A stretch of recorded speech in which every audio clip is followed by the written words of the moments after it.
Hello, Internet, and welcome once again to the Free-to-Play cast, brought to you by MMOBomb.com, your home for all things free-to-play related. This is episode 139, recorded on May 6th, 2015. You're watching it on May 7th. I'm Mike Byrne, aka Magicman, your host, and joining me to talk about free-to-play games, hot off his, well, I'm not going to spoil the end, because it just got posted today. So we'll say hot off his appearance on Massively Opinionated. You kind of spoiled it now, probably, but whatever. Hot off his appearance off Massively Opinionated, which just went up today, so go check it out. Mr. Jason Winter, how are you? I was doing fine, but as soon as we went live, I really had to scratch my nose, so excuse me. In the blackout before the title sequence comes up, I heard, well, that's an interesting title sequence. Just mute that part. Yeah, we'll just go with it. Just go with it. We've got some stuff to talk about, including our in-depth review of Echo of Soul. We posted the first look a day or two ago, so we'll get to that later. But first, let's cover some other news. All right, first up today, something very near and dear to Mr. Jason Winter's heart. Hats. Kind of near and a little dear. Hats. Hats. Competitive hats. Competitive hat. Valve is apparently considering a Team Fortress 2 competitive matchmaking system. What's this all about? It's the newest esport. Maybe. I don't know. It might be. But yeah, that's something they're really seriously looking into. They got a bunch of guys, people who are in the big names in the competitive and I guess probably streaming, broadcasting Team Fortress 2 game. They let them go to Valve. They just went to the office and they talked for hours and hours apparently about stuff they want to see done, stuff they think needs to be done, and they said that a lot of the times their opinions on what they wanted matched up with what Valve was already doing or what they thought was right. So it's a serious thing. I mean, it's something that's apparently going to happen in the not really distant future. So, yay, more esports. Is it a little late on this one though? Like, to me, it's like Team Fortress 2 has been out for so long, and everybody that's wanted to play it has played it by this point. I mean, you're not really going to attract too many new people besides the new people, coming of age into Steam, I guess, and that's a slow trickle of new audience, if anything. Is it too late for this, for Team Fortress 2? Maybe looking forward to a Team Fortress 3 with this type of feature? I don't know. It just seems like this is highly retro. Yeah, it does seem that way. I guess the one reason I could look at it is, I mean, we just got this big report from Super Data about esports and which games are really popular, and of course, Team Fortress 2 isn't anywhere on the list, but they talk about, well, Riot talks about with League of Legends how basically their esports, it's marketing. It's just to draw people in. They don't make money off it. So that's what I kind of wonder here is almost that they've gotten so many people now, Valve has gotten so many people interested in esports and competitive gaming with Dota 2, that I wonder if this is almost just another marketing expense, almost in a sense for Dota 2, maybe a little bit for Team Fortress 2 as well. You still want to make some money off that as well. But yeah, I don't think it's necessarily this is going to be the next big thing. They're going to have the finals on ESPN2 or whatever and so on. I think it's a nice thing to do for the community. It's not going to make a ton of money, but it's good for the community, good for Valve overall, gives them more visibility, and so on and so forth. And you're right, you are popping a little bit, so you can go ahead. I told you. You go ahead and put your... He told me to adjust my mic before, so I'll just talk louder. Louder now. It's my fault, Internet. It's totally my fault. It's 100% my fault. They also mentioned, and I didn't really expect this, Team Fortress 2 possibly entering the VR, the virtual reality space. I guess it kind of makes sense. Team Fortress 2 type game. I mean, any first-person shooter, really. Right. I was just about to say things like the Oculus Rift and the Project Morpheus from Sony and the other headsets and VR things that we're seeing come out. They lend themselves very well to first-person shooters because that's the perspective you're working with right off the bat. I got to imagine that Team Fortress 2, tech spec wise, is on the lower end of the tech spec side for those first person shooters. So I actually, this wasn't as much a surprise to me as I initially thought. I read the article and I said, wow, why would you go back and do that game in virtual reality, with all these other mind-blowing visual effects things that, we're seeing the Oculus Rift capable of and Project Morpheus capable of. Team Fortress 2, and then I kind of thought, you know what, that's probably a game they could get up and running pretty quickly in VR without too much work, and it's a popular game. So yeah, you know what? Now that I think about it for a second or two, this aspect totally makes sense for me. Would you play a Team Fortress 2 with your Oculus Rift on your face? I would need my Oculus Rift first, which is expensive and it's really pretty uncomfortable. I wore one during a demo at PAX South. But anyway, I have Dev Kit 2. So that's like one model behind where they're at now, I think. One or two where they're at behind. And it was really, yeah, it's really front heavy. And the Project Morpheus, I know we're getting a little off topic here, but the Project Morpheus one actually felt more comfortable to me because there's like a balancing thing that goes across the top of the head that shifts a lot of that front weight to the top of your head instead of right on the front of your face. Now, Oculus Rift, I'm sure, has started to address that in the successive models since I had got the Dev Kit 2.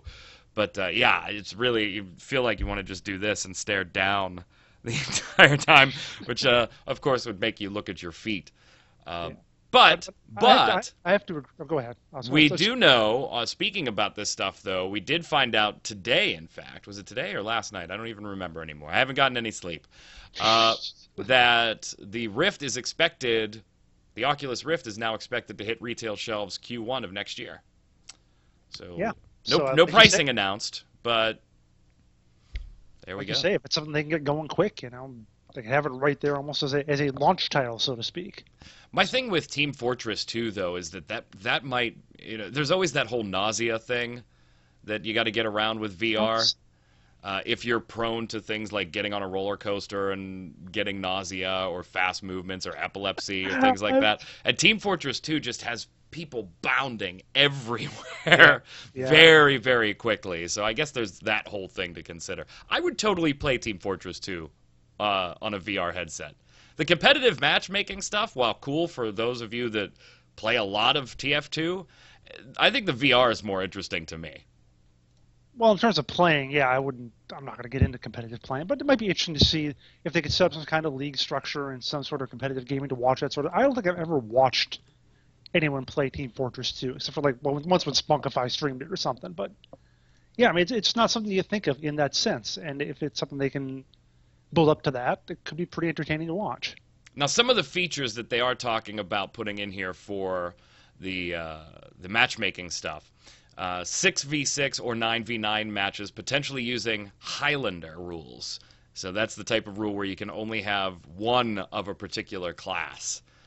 That interests me. I would like to watch that. Yeah, I was reading a little bit about like how competitive TF2 is now. Apparently, it's generally 6v6 with what was it, like 2 soldiers, 2 demos. Like there's some set way that you do it. So it'd be neat to see something a little different.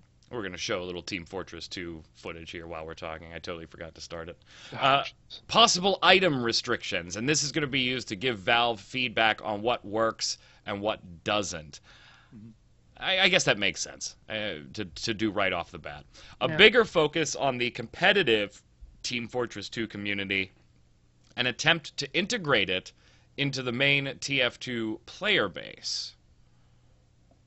Marketing, I guess, is just is there a big competitive TF2 community? And this is my inexperience with TF2 PvP talking, obviously. Well, again, my experience is not that great either. Just reading some of the posts that these guys made about this, the video they did and so on. They say it's small, but what was actually the other thing where it's there's actually an article that they linked to that talked about Team Fortress 2 competitive, talking about how what was it? Small but passionate esports scene since the launch of the game last year, the community raised almost $20,000 to send the 2 best teams in America to the I-52 tournament in Europe. So, I mean, you think of $20,000 compared to the numbers we see floating around with other stuff. So, yeah, it's not a huge thing, certainly. Yeah, but it was just a year and a half or so ago that we were talking about Smite as a small but passionate community. Well, sure. If you can integrate the TF2 general audience into the competitive TF2 audience, they've got a big audience to pull from as far as the casual TF2 everyday player. You know what I just thought of, though, now that you're mentioning that?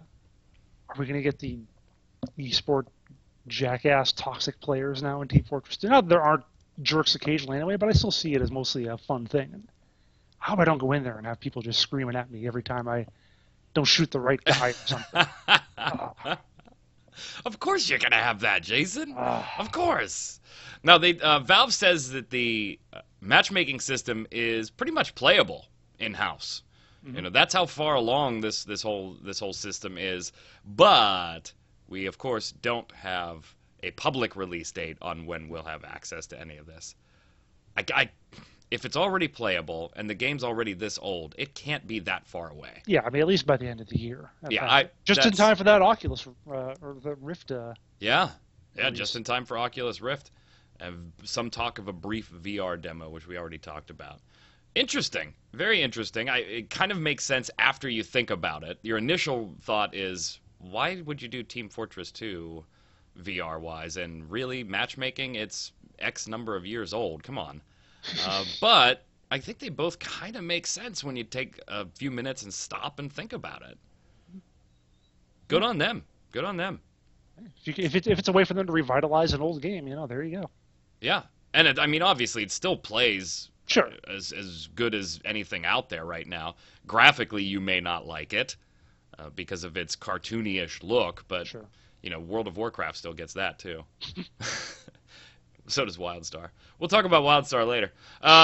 Next. You have to. Yeah, we do. Somebody asked a question on it, and I need to make money. I need to make plat, I should say. Oh, okay. Not money. Plat. Not money. Plat. Oh, God. I need a nap. Daybreak Games Studio, of course, formerly Sony Online Entertainment. Getting a lot of news right now. A bunch of interviews on various websites popping up. And then, of course, they sent out their new logo and their new branding and all that stuff. I don't think I have it down here in my office, or I would show it to you. They mailed me a cup. A red cup that had the Daybreak logo on it. You get a cup? Yeah, a little cup and a little piece of paper that said, hey, this is our new logo and our new vision, and here's why we picked this, and this gear represents technology, and the owl does this, and all that stuff. They mentioned all that, yeah. Yeah, they did all that. You actually got on Monday to sit down with a few people, including Mr. John Smedley, via virtual chatting. And kind of not only got a question or two in there about obviously EverQuest Next and big projects like that and H1Z1, but also a chance to just talk about the company as a whole, its acquisition. And so what was that like? What happened? Yeah, so it was just a kind of a group call, but my sterling personality or whatever, I kind of dominated and asked most of the questions. So. Speaking of dominated, Jason Winters on Massively Opinionated. The show went up today. Yeah, just keep advertising the other sites, man. Competition. Hey, they're friends of ours Yeah, too. Yeah, it's a friendly competition. But yeah, I mean, It's all about money. Got to ask quite a few good questions. Yeah, money, not money, but money. Plat. Not money, Yeah. money, plat. Yeah, so I asked a lot of good questions, especially wanted to really get an opinion, get their idea on how early access has gone for them. Obviously, that's something I've talked about quite a bit on the site. Made all sorts of wild theories and accusations and whatever. And some other people, obviously, with what they've gone through the last few months, with the people leaving, especially in the layoffs, a lot of people are just concerned about, in general, where the company is going. What is the status of the stuff they're still working on? So, try to get in a little bit of that as well. My particular favorite question here, and guys, I'm sorry I don't have gameplay for, we're talking about Daybreak Games Studios in an interview. I'll show you. How about this? We'll pull up. Show up some planet side or something. No, we'll pull up a picture of the interview that we're talking about. Oh, okay, the site. Yeah, we'll do that. With Smedley and Laura's very big heads. Yes, that's auto cropping for you. So, of particular interest to me was this one. So you asked, now that you've got Landmark and H1Z1 out in early access, what's the biggest lesson you've learned in approaching early access? Or what would you do differently? And I was like, oh, thank you for asking that, Jason, because that's, yes. What would you change? And Smedley said, what would I do differently? The answer is nothing. Yeah, at first I heard that and I was like, well... Yeah, and I read that first sentence. I'm like, are you kidding me? And I felt a little bit better. I grant that Smedley's got to always present some kind of positive outlook and can't say, oh, we screwed up everything and so on and so forth. So right. I get that a lot of these questions are going to be in that vein. Like you're going to read it, and some people are going to read it and go, "Oh, Daybreak thinks they know everything." Well, typically they know they screw up stuff. Star Wars Galaxies, for instance, whatever. But yeah, so That was one of the first comments on this article. I Where's wasn't. Star Wars Galaxies 2? I just didn't bring it up. Yeah, I figured that was enough. That was the one topic I wasn't going to discuss. I felt a little bit better after he went through it a little bit, because technically, if you read his whole answer, the answer is not nothing. Yeah. But he said, I feel like we approached it the right way from the beginning. That's not to say we've not made mistakes. Here's a great example. Our users got upset about airdrops in H1Z1, even though we told them that they were coming for 6 months, including what was going to be in them. If there's something I would change a little bit, so the answer is not nothing, it would be thinking through the monetization and making sure we telegraph that even more than we already are, just to make sure people understand that. I think we've done a good job on that, but it seems to be the most controversial point. Of course, that harkens back to your monetization Dear Devs article very, very nicely. And so we linked it. to make it easy to find. And I have had my issues with how they handle the monetization on the airdrops or the announcement of those. So. Absolutely, and that, to be fair, I wouldn't even give them. John, of course, being in charge, gives them a little bit of credit for. Well, we put it out there. There were people like us in the press that had no clue that airdrops were going to contain or work the way they did, and when we went back. Yeah. You could dig and dig and dig to find it, but yeah, it wasn't, as part of their general advertising or information or patch notes and stuff like that as they were leading up to early access at the time. Yeah, it was definitely not something, of all the things they promoted in the game, that wasn't one of them. So. Right. Right. Of course, I have to bring this up because I have been accused of saying this as well.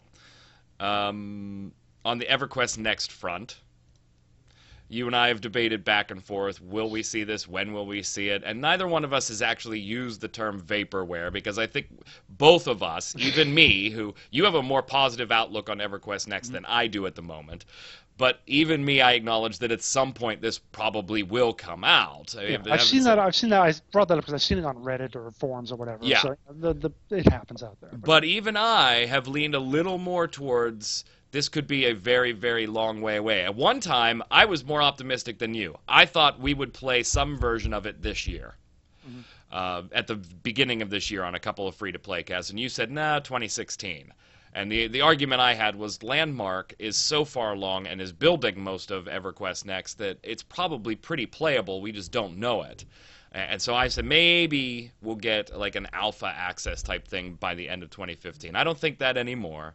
I agree with you that 2016 is the earliest, but I seem to think it's even further out than that now. You brought up people on the internet flat out calling it vaporware. Yeah. And Smedley had an interesting reply. He was not on board with that statement. But yeah, he said basically, we're not some indie company using this to fund our payroll. We're focused on the long haul. Equinix is in great shape, continues to be developed, and we're ready to show it. You guys are going to be blown away by it. Haven't heard that before. Yeah, again, that's the Smedley marketing talk, but sure, whatever. I like the way he closes this. If there are people who say it's vaporware, my answer to that is whatever. Whatever.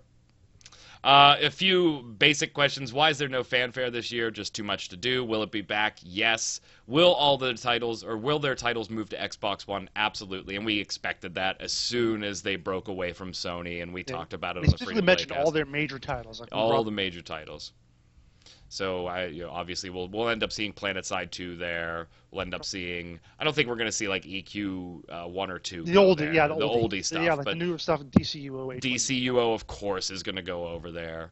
Do you think Landmark might?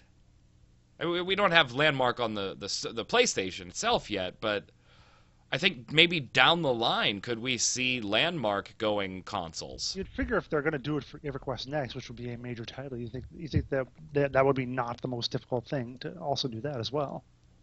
And games like that, like particularly Landmark, kind of lend themselves to controller input. Yeah. So you look at how big Minecraft has been on Xbox. So. Right. I mean, there are 3 different copies of Minecraft in this damn house. because they just came. Releases were staggered, and of course, the kids can't play Minecraft on the computer or the PlayStation 3 now that it's available on the PlayStation 4. Daddy, daddy, daddy. On the Columbus Novus portion of this, we really don't know a bunch about this company still, and so we kind of just speculated a little bit, just as an investment firm, which is what they are.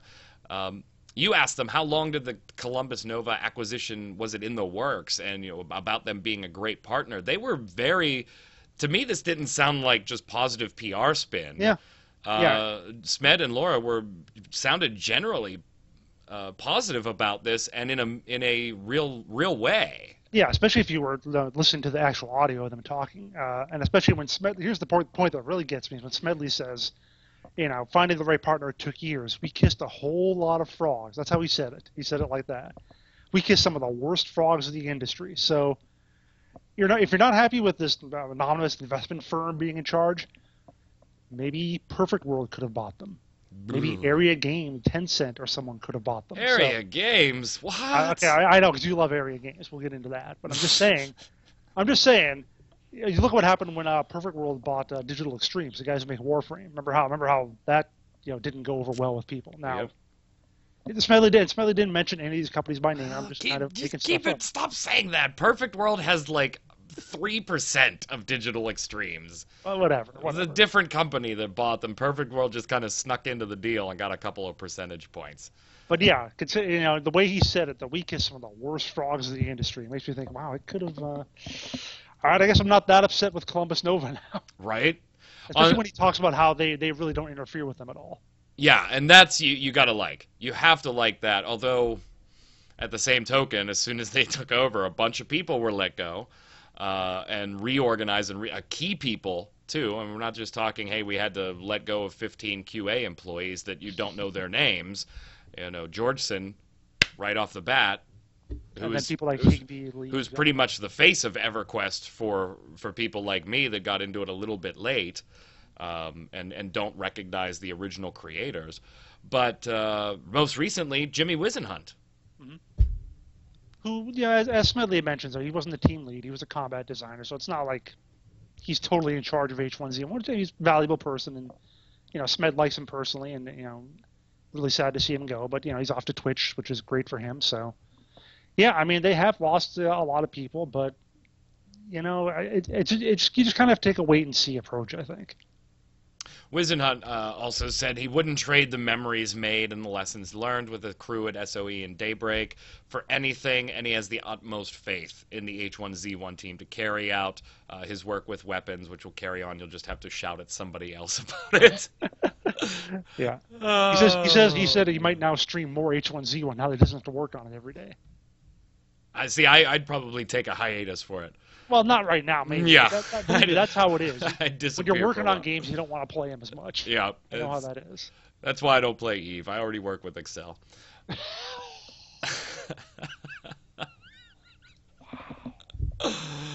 Before we part ways with Daybreak Games chat, H1Z1 has been making some updates itself, including adding females to the apocalypse. They survived. Who knew? We can reproduce the species. Who knew? The human species is not extinct as we know it a few years into H1Z1. Females are finally in the game. One model, one voice right now, but they are working on additional voices. Good news for you guys and gals that have gear. It doesn't matter. There is no male, female specific gear, so you can put them on either character model. Bad news if you wanted your main character to be a female and you'd like to gender change it, yeah, you got to delete your character and create a new one. So yeah, there'll probably be another wipe at some point anyway. Yep. So all right, let's close up. You mentioned Aeria Games, so let me roll some footage here. Oh yeah, this is the part we've been waiting for. Oh boy, we're gonna talk about some Echo of Soul. Now I've been cautiously optimistic for weeks now about Echo of Soul, months even. And it wasn't like I touted it as it was going to be the next dawn of new MMORPGs. I mean, quite clearly the game has been out for a few years overseas. You can watch videos about it, and it's advertised as pretty a traditional MMORPG. Now, I have the first look posted. If you're interested in a little more on top of the first look, watch the Bomb Live YouTube video that's posted called Closed Beta is Live. That footage happens after the first look and shows some of the first dungeons and solo dungeons, things like that. So it gets a little more in-depth with some of the post-level 10 content. I think what's funny is during the first look, somebody commented that in the first 5 minutes I was really negative on the game and turned people off, and I should reserve those opinions to the end. I thought I was kind of gentle during the first look. I don't know. Did you watch the first look? Was I terribly mean in the first couple of minutes? I did. You were really mad at that narrator guy who kept trying to do the voiceover when you were going through the tutorials. Yeah, that was... Did not like that guy at all. Did not. That voice and the ding when you have aggro just irritates the hell out of me. Okay, so one of the things I did like prior to playing the game, and we've talked about on the show before, was art style. I kind of liked this art style and the models and the monster models and things like that, and I still like that. That's not to say that it's visually impressive, because it's not. It's, you know, middle of the ballpark, maybe a little closer to the beginning of the ballpark, but I'll give it, you know, middle of the ground visuals. It's not going to knock your socks off, but it's not going to make your eyes absolutely bleed. But I do like that's a re-endorsement right there. Right. I like the art style itself, and some of, particularly the cutscenes. They do cutscenes in a way, and they're voiced, by the way. They do cutscenes in a way similar to Guild Wars 2, where it's like splash screens of drawn art. And I do like that type of presentation. I liked it in Guild Wars 2. I like it in Echo of Soul. The music is phenomenal. The music is really, really, really good in this game. I don't know how much they spent on it and how big of a portion of their budget it was, but it is phenomenal. Closed beta started 2 days ago, May 4th. To get into closed beta, you have to buy a Founders Pack at either $19.99 or $49.99. I bought the $49.99 Dungeon Pack. Of course you did. It's my job, Jason. Don't judge me. You could have bought the $20 one, but no, I gotta buy the deluxe mega. I wanted the dungeon coupons because I wanted to see what that was all about. Like, how are they limiting these things? Me being able to run dungeons, because I don't like that. Don't limit me on basic content like that. Can we expense those? Yeah, I'm going to send an email after this show. I wonder if I can expense that. I mean, I would assume I could, right?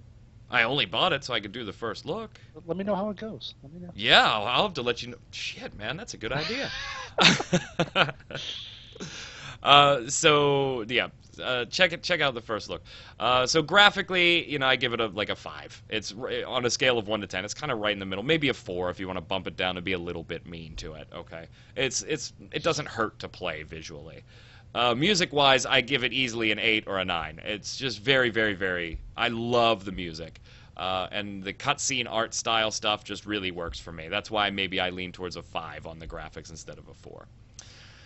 And now we get to gameplay. Now, have you played at all? Did I know you watched the Bomb live stream and watched the first look, but have you actually jumped in and played at all? I am not as masochistic as you are. All right, so what are your initial impressions then, graphically and gameplay-wise, before I get into maybe some more in-depth review stuff that I didn't be mean during the first look on? I think you sum it up when you say it's average. I think everything about it just looks like... And I didn't hear the music. I didn't actually pay attention to that, so I won't critique that. But yeah, I mean, it looks like a Korean MMO, like a million other ones out there, pretty much. You know, it's got graphics look like everything else, tab targeting, you know, leveling, then whatever. You know, it just doesn't look like anything I would care to spend money on when I have so many other options. I can't go with you on the Korean feel. To me, this is highly westernized as far as Korean MMOs go. Yes, it was. It's westernized as far as okay. I can maybe grant you that. I'm not. Yeah. Okay. So we can agree there. I mean, and yes, it is tab targeting, which doesn't bug me. I'm fine with tab targeting. Do I prefer a more actiony combat? Sure. Am I okay with tab targeting? Will I play a tab targeting game? I play Final Fantasy XIV for, I almost said for F's sake. And yes, that's tab targeted. So yes, tab targeting doesn't bother me, doesn't turn me off right away.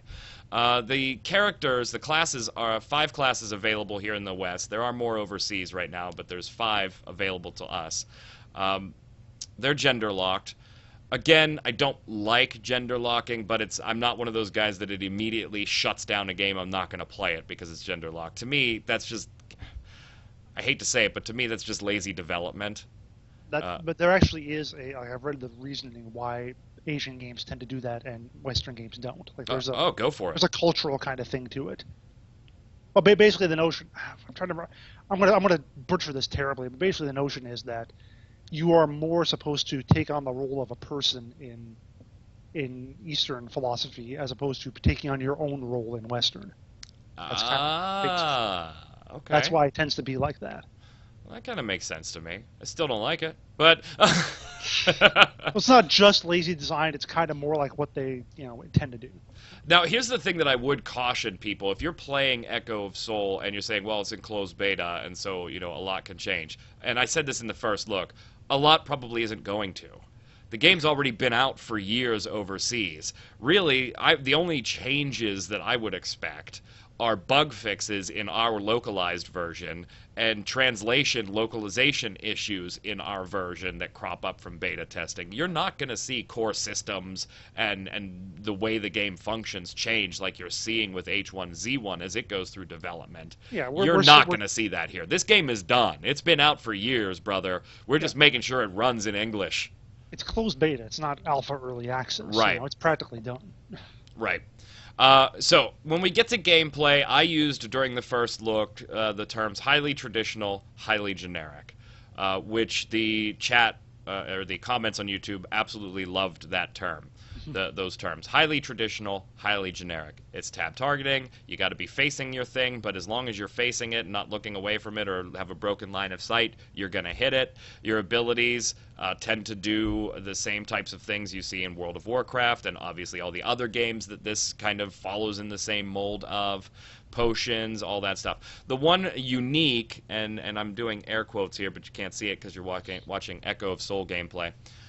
The one unique aspect that they tout for Echo of Soul is the whole soul collection thing. So the deal with that is you kill monsters, you gain chaos orbs, you purify them into souls, one of 4 types of souls, and then in turn you can use those souls, and Jason's running his mouth hand here, blah, blah, blah. You use those souls that you've purified to trigger one of 4 different abilities, and they consume the souls. It's not terribly unique. Yeah, when you were explaining that on the video, I just kind of zoned out. Yeah, it's not. You use a soul to do this soul, and you take a soul and you combine the souls, you make the souls, and that's unique. Yeah, it's not terribly unique. It's a slightly more complicated way to open up an extra couple of abilities. Yeah. Is really all it is. My main gripe with the game, Jason, and I don't know how you feel about this anymore, but ever since Wrath of the Lich King, I don't want to do this anymore. This game is heavily phased. Heavily phased.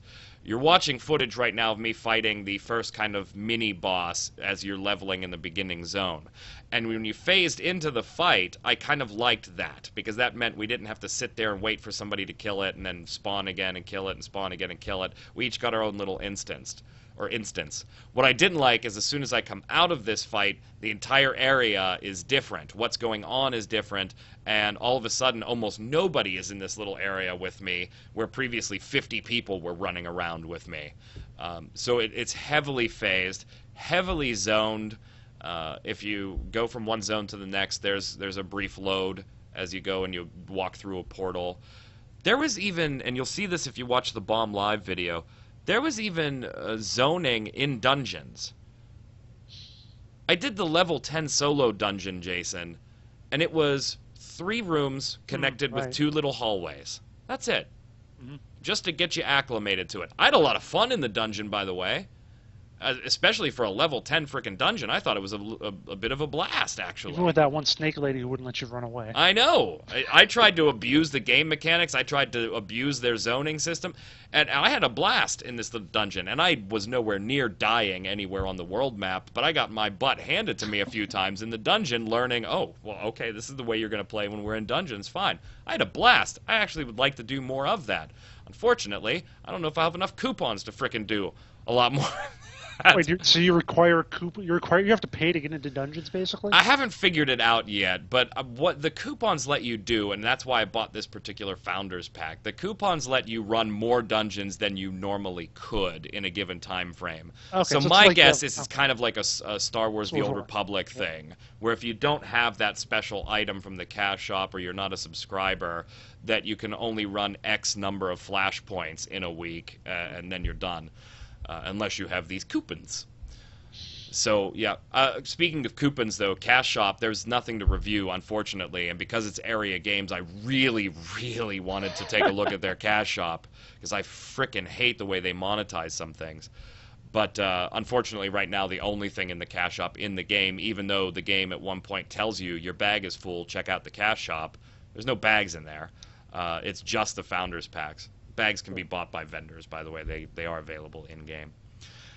Generally, I had a decent time with it. I don't know. I mean, the dungeons were the only thing that make me want to go back and level a little bit to take on the next dungeon, just to see how it progresses.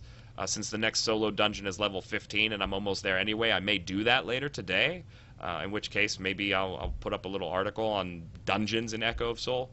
But to me, there's not enough here. If this came out 7 to 12 years ago, this would have been a very, very competitive game on the market at the time. It's only 10 years out of date. It's only a decade or so out of date. Yeah.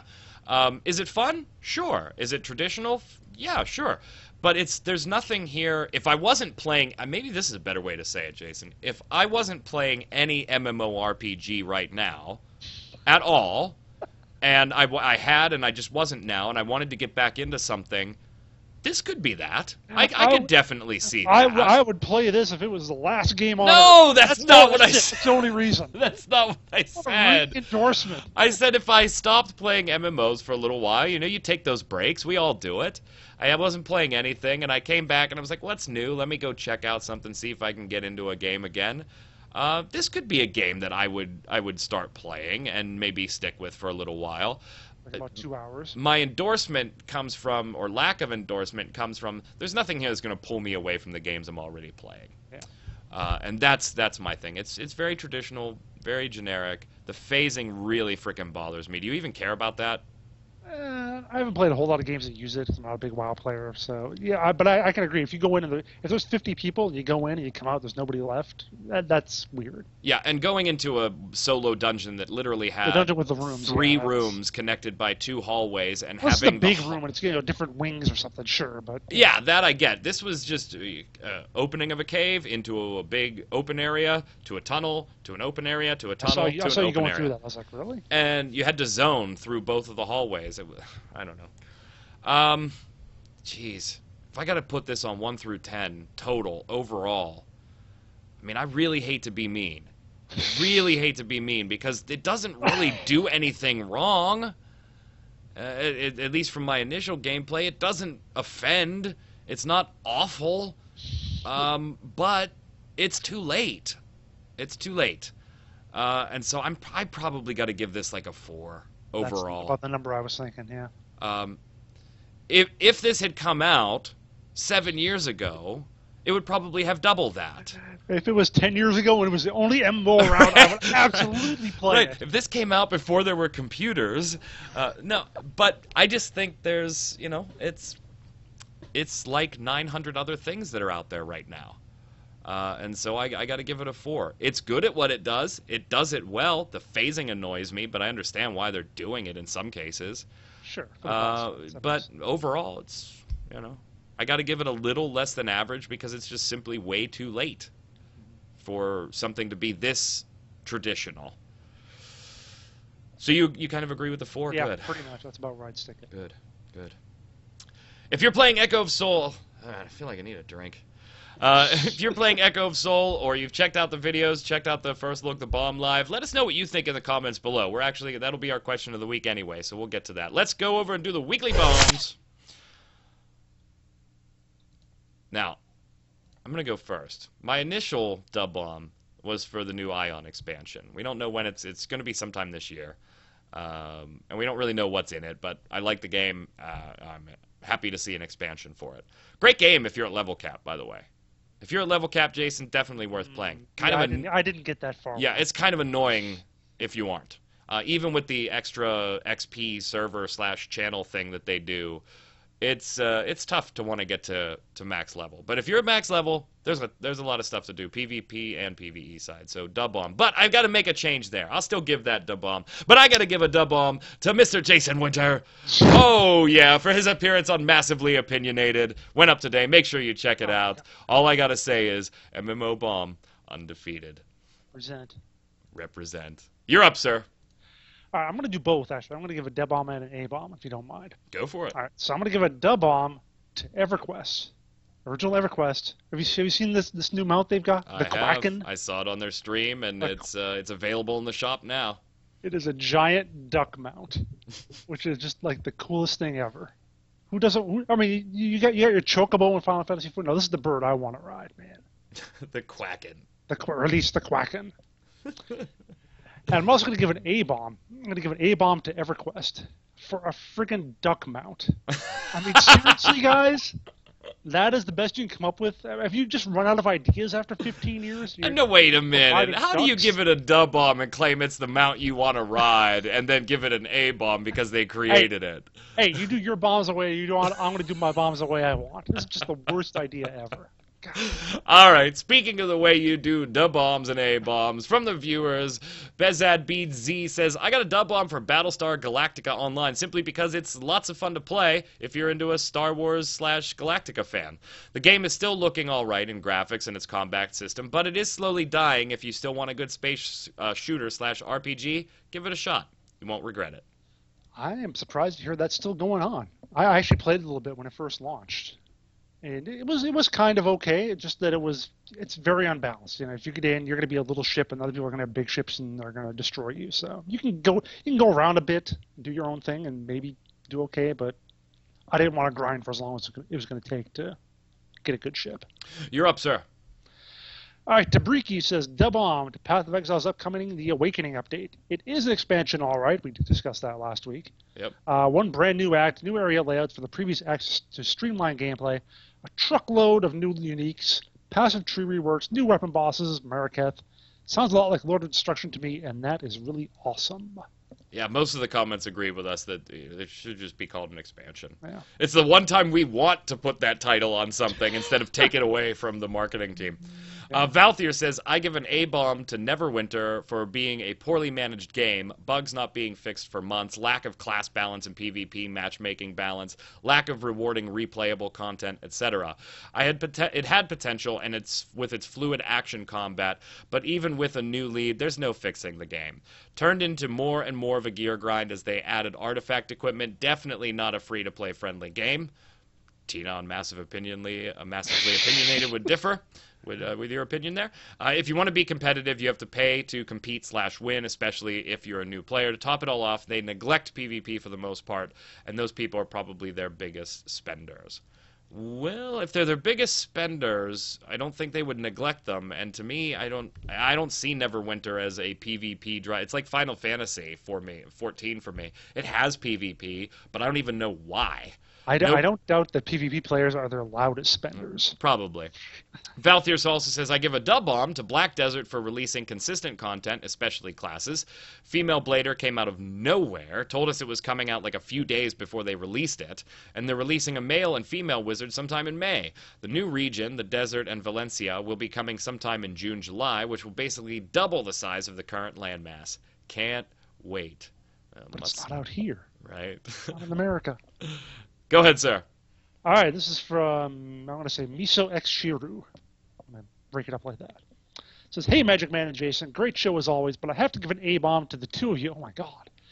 For not talking about the Tree of Savior International Test Translation Project. The CEO of IMC Games, people behind Tree of Savior, has said that an international test will be out soon after the Korean second closed beta test, which I think just ended.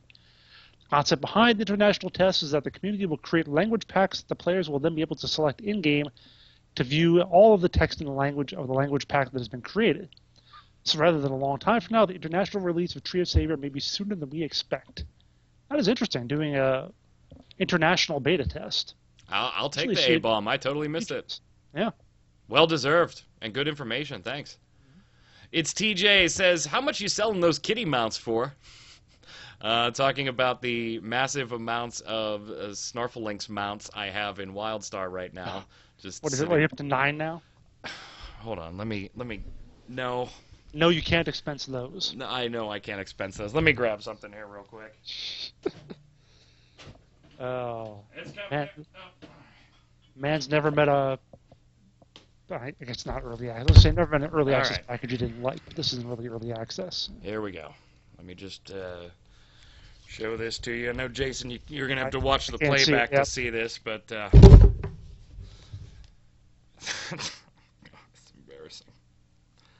That's 11 copies of WildStar right there. However, Jason, it should be good news for you that I do not have to buy any more. I have obtained all 3 of the items in question, and not only that, so I had 9, right?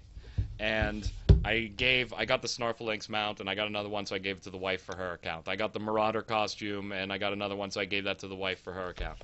So we were out at Best Buy, and they had them for $19.99, and I was like, well, hell, that's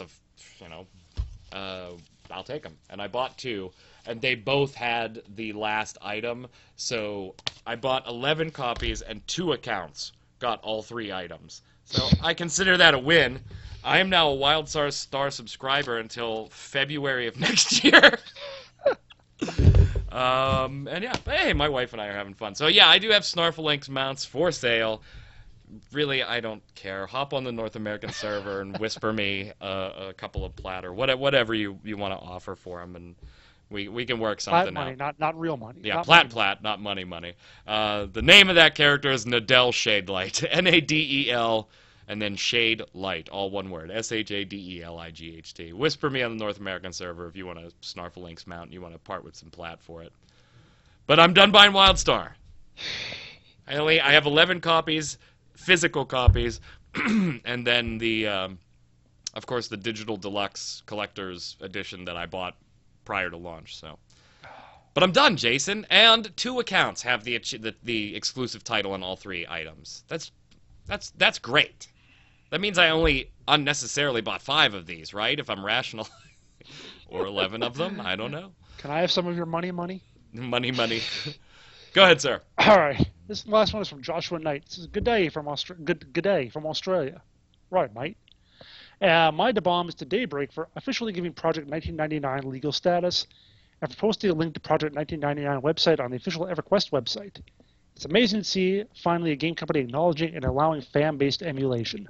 And of course, Project 1999 really cool. is the old school original EverQuest project that was being run by fans, still is run by fans, but now it's gotten its official blessing from Sony. Yep, from this Daybreak. Was super cool information, or super cool news. So the only qualifiers on it is that they can't do it for profit, obviously, which they weren't anyway. And they have to adjust the release schedule of certain things because they don't want to interfere with the progression server that Daybreak is launching that we talked about a few weeks ago. But very, very cool news. And before you all ask, they can't do this for Star Wars Galaxies because Lucasfilm owns Star Wars, not Daybreak. Question of the week last week. Are you planning to check out Terra's new Gunner class when it comes out on May 5th? Why or why not? Came out yesterday. Niabari says, I don't think I'll check out the Gunner class, but I will at least log back into Terra for a bit. Good, you get a permanent mount for doing so. And a new character slot. I don't think I could level from 1 to 65 on another class in that game. The grind remains strong. Fair point. Yeah. All right. Japan's Freak says, yes, I will try the Gunner simply because it looks fun to play. It is. I got to give it that. It is. Fun to play. That's the new F2P. Fun to play. Slash Coon says, I will not test Terra's new class, as I will be playing Arcade. Slash Coon's the one that wrote us a couple of paragraphs when we were asking, great paragraphs, about Arcade and why you should play it and why they still play it. Okay. 5000cc says, I will definitely check out Terra again. I was always looking for a reason to get back in, but every time, for some reason, when I teleport to the city on the Griffin thing, the game always crashes. I hope this time I can make it past that. Hope springs eternal, man. Well, it only takes 8 hours to download it, so... and that's the update. If you need the whole client, do it now. You can play next week. Question of the week. What's your take on Echo of Soul now that you've been able to play it yourself or watch some videos on the closed beta? We've got the first look and the expanded Bomb Live there to show you some of that stuff. Let us know what you think below. Is my 4 too high? Is it too low? Last time I gave something a 6, and people said I should have given it a 4, and then I ended up agreeing with them. So I'm subject to change my 4 as well. So what was it? Yeah, that was... The Mighty Quest for Epic Loot. So what's your take on Echo of Soul? Is my 4 generous? Is it right on the mark? Is it fair for what it is? Let me know what you think about Echo of Soul in the comments below, and make sure to leave your weekly bombs. Dub bomb for something good, A bomb for something bad, or your questions for Jason, me, or any other hosts. Might have another one of the old crew returning next week. I'm still working on it. Jason, until then, where can everybody find you? Find me on Twitter at Winter Informal, streaming twitch.tv/JasonWinter. And, of course, my awesome show on my victory on Massively Opinionated, whatever. And what about Triple Play? That just went up. Oh, yeah, put up a new Triple Play for Heroes and Generals. That's on the MMO Bomb YouTube. So go ahead and check that out. Awesome episode. I like the bikes. Good bikes. Ding, ding, ding, ding. I'm Mike Byrne, a.k.a. Magic Man. You can follow me on Twitter at MagicMan1, MAGICKMANN1. And, of course, come over to MMO Bomb, check out all the articles, extensive giveaways, videos, and everything else we've got posted. And if you need a Kitty Mountain Wildstar, hit me up on the North American servers. Until next time, gang, stay safe, and we'll see you on the servers.